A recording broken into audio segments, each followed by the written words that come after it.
¿Y si te digo que el ser humano no ha cambiado mucho en los últimos 50.000 años? Vale, es cierto que ha cambiado nuestra cultura, nuestra tecnología y nuestra sociedad, pero hay algo que no, nuestros procesos mentales.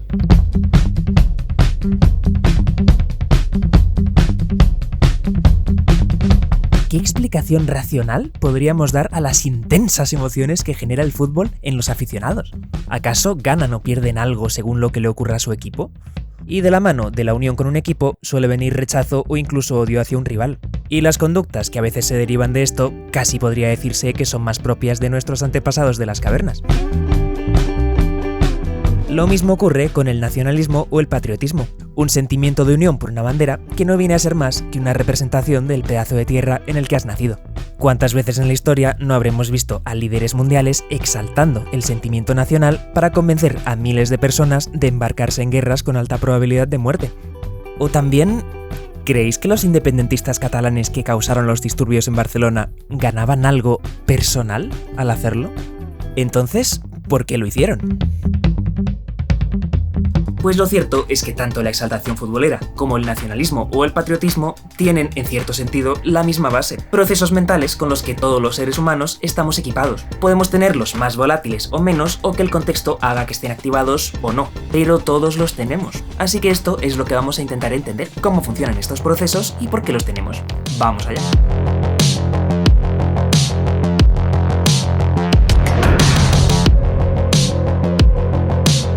En un experimento de Henry Tagfeld en 1971, se reunió a un grupo de estudiantes, se les expuso una serie de cuadros de Klee y de Kandinsky y se les pidió que escribieran cuál de ellos les gustaba más. Luego se les dijo que se les iba a dividir en dos grupos dependiendo de si les había gustado más un pintor u otro, aunque realmente eran grupos aleatorios. Tras esto, se les daba a cada uno una cantidad de monedas y una lista de los demás participantes solo distinguibles por un código, es decir, anónimos, salvo porque también se indicaba si les había gustado más Kandinsky o Klee.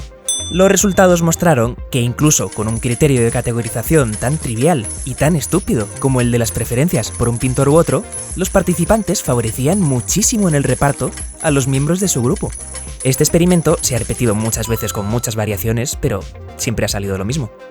A estos experimentos se los conoce como el paradigma del grupo mínimo. Nos hablan de lo poquito que necesitamos para poner en marcha nuestros procesos de formación de grupos. Parece como si estos procesos fueran una especie de vela muy inflamable que solo necesita una pequeña chispa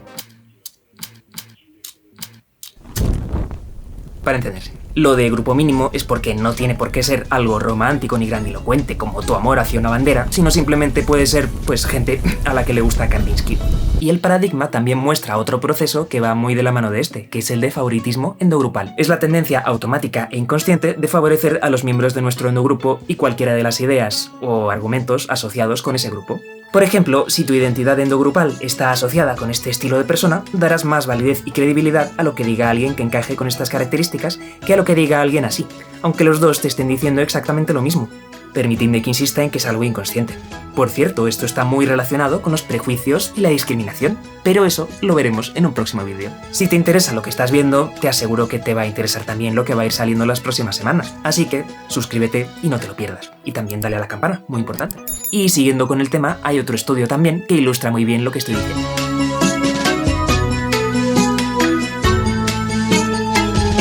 Este se hizo en 1954 por Muzaffer Sherif en un campamento de verano, con niños que no se conocían de nada previamente. Se les dividió en dos grupos, cuya única distinción era un distinto nombre y una bandera. Los primeros días, con ambos grupos aislados entre sí, los miembros de cada grupo ya desarrollaron sentimientos de pertenencia con su grupo e incluso aparecieron jerarquías y distintos roles internos. La segunda semana se puso a los dos grupos en contacto mediante actividades competitivas en las que solo uno de los grupos podía obtener la victoria. Se observó que la competición producía rápidamente conflicto entre los grupos, con insultos e incluso agresiones físicas. Al mismo tiempo, dentro de cada grupo se producía un aumento de la solidaridad y la cooperación. El sentido de pertenencia de cada niño hacia su grupo, un grupo, recordemos, creado hacía solo una semana y sin nada detrás, más que un color y una bandera, era ya enorme.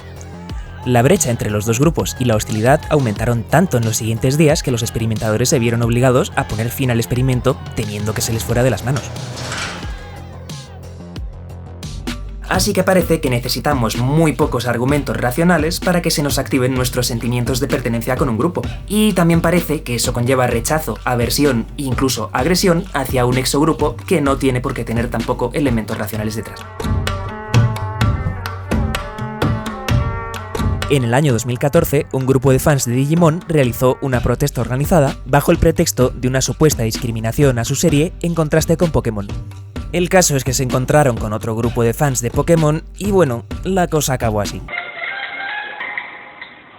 Vale, hasta ahora hemos visto el lado cognitivo del asunto, pero ¿y el emocional? Hace falta un verdadero sentimiento de odio y muy intenso para llegar a agredir a un miembro del grupo contrario, ¿no? Bueno, y lo contrario, hace falta una fuerte emoción positiva para, por ejemplo, llegar a llorar por el himno de tu país. Pues vamos a verlo.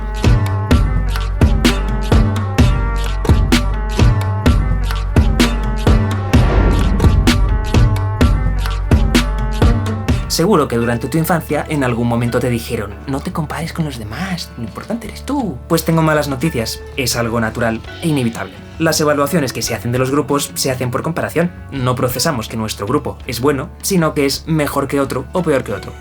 Para explicar el paradigma del grupo mínimo, Tagfel enunció la teoría de la identidad social, que proponía que una persona trata de alcanzar y mantener una identidad social positiva porque ésta está muy fuertemente ligada con su propia autoestima.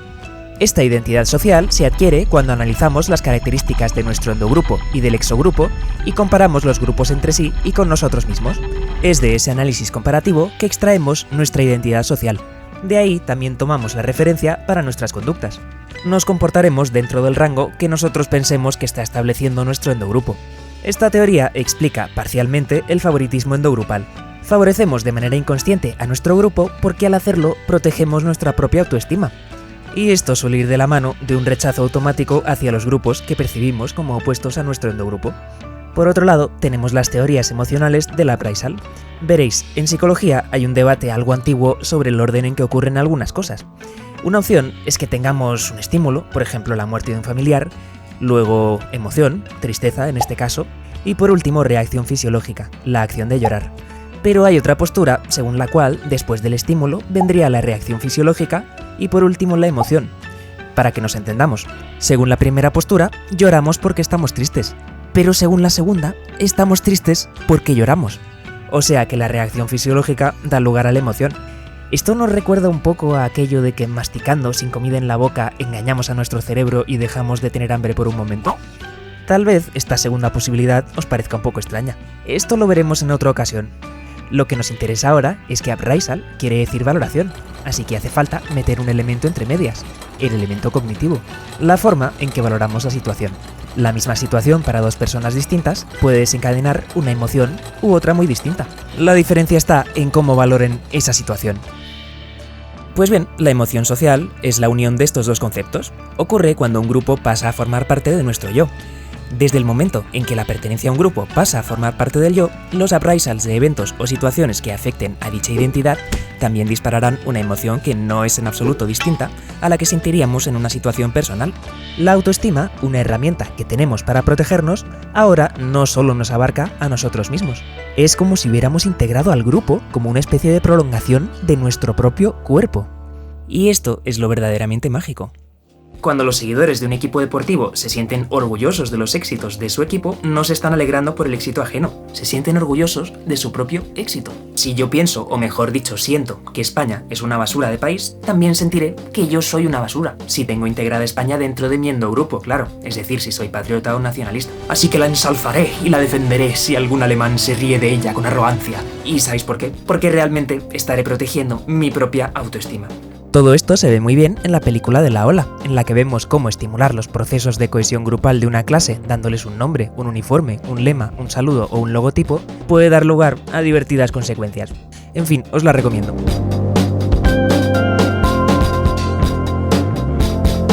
Y bueno, no penséis que todo esto que os estoy contando no tiene su base neurológica. Se han realizado varios estudios como el de Pedro Lilic o el del Instituto de Ciencias Neurológicas de Glasgow que mapearon el cerebro de aficionados de fútbol durante un partido de su equipo a través de resonancia magnética funcional. Comprobaron que eventos como el gol de su equipo, un gol del equipo contrario, decisiones polémicas del árbitro o momentos de cercanía de gol activaban el sistema límbico, áreas relacionadas con las emociones. Lo interesante es que se activaban las mismas áreas y con la misma intensidad que en las situaciones emocionales personales que involucran al sujeto de forma directa. No había diferencia entre la emoción social y la emoción personal. Ok, ya sabemos que todos poseemos procesos psicosociales con base neurológica y gran componente emocional que nos llevan a formar grupos y a favorecerlos para proteger nuestra propia autoestima. Pero tal vez te estarás preguntando ¿para qué poseemos estos mecanismos y qué función cumplen? Pues vamos allá.